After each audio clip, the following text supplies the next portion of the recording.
ሰበር መረጃ በዚህ በወቅታዊና በአንገብጋቢው የአርሲ ጉዳይ ጠቅላይ ሚኒስትር ዶክተር አብይ ምን አሉ? ያንን ልንገራችሁ። ቤቱን ፎሎ፣ ቪዲዮ ላይክ፣ ሼር በማድረግ ጀምሩት። ግንቦት 28 2018 ዓ.ም የአርሲው ጥቃት ሸኔ ከፋኖ ታጣቂ ቡድን ጋር በመናበብ የተፈጸመ ነው። ጠቅላይ ሚኒስትር አብይ አህመድ የጠቅላይ ሚኒስትር ጽህፈት ቤት በወቅታዊ ጉዳይ ባወጣው መግለጫ አብይ ለጥቃቱ በኢትዮጵያ መንግስት ስም የተሰማቸውን ጥልቅ ሐዘን መግለጻቸውን የጠቆመ ሲሆን እነዚህ ጥቃቶች የሀገሪቱን ብሔራዊ እድገት ለማደናቀፍ ከሚሹ አካላት በአማራ ክልል ከሚንቀሳቀሱ የሀገር ውስጥ አማጺ ቡድኖችና ለሀገሪቱ ሁለንተናዊ እድገት ጥላቻ ካላቸው የውጭ ኃይሎች ጋር በጥምረት የተከናወኑ ናቸው ሲል የከሰሱ ሲሆን ዓላማቸውን በኢትዮጵያ አለመረጋጋትን፣ የምርጫ መስተጓገልን ለመፍጠር ሲደረግ የነበሩ የጥፋት ውጥን ተከታይ ነው ብሏል።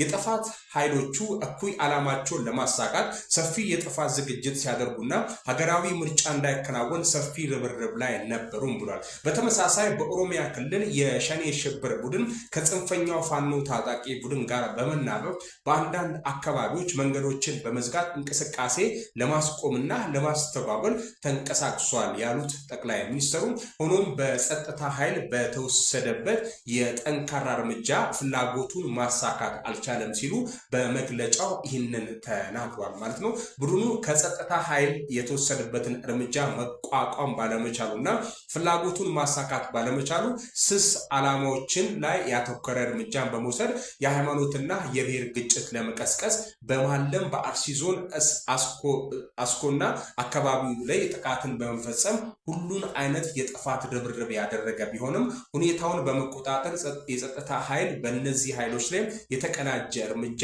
እየወሰደ ይገኛል ነው ያሉት። አብይ ለዚህ ጥቃት መፍትሄ ለመስጠት ምን እየተሰራ ነው ለሚለው ጥያቄ መንግስት መሰል ስጋቶችን በንቃት በመከታተል ላይ ነው። በምርጫው ወቅትም በብዙ የሀገሪቱ አካባቢዎች የተቀነባበሩ ተመሳሳይ እቅዶችን በስኬት ማክሸፍ ችለናል።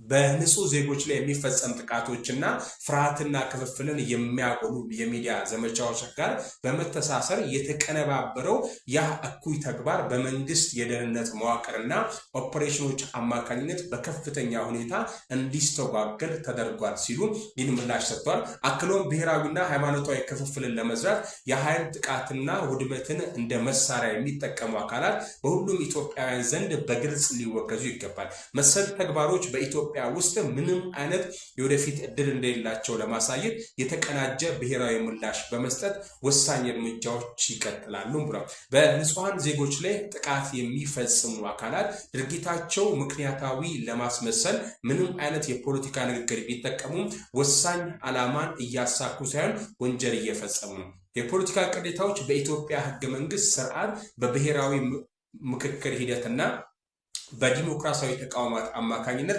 መፍትሄ ሊያገኝ የሚችልና ሊያገኙ የሚገባቸው ናቸው ሲሉ ተናግረዋል። የጠቅላይ ሚኒስትር የጽህፈት ቤት ቢሮ። ሰላም ለኢትዮጵያ፣ ሰላም ለህዝባችን።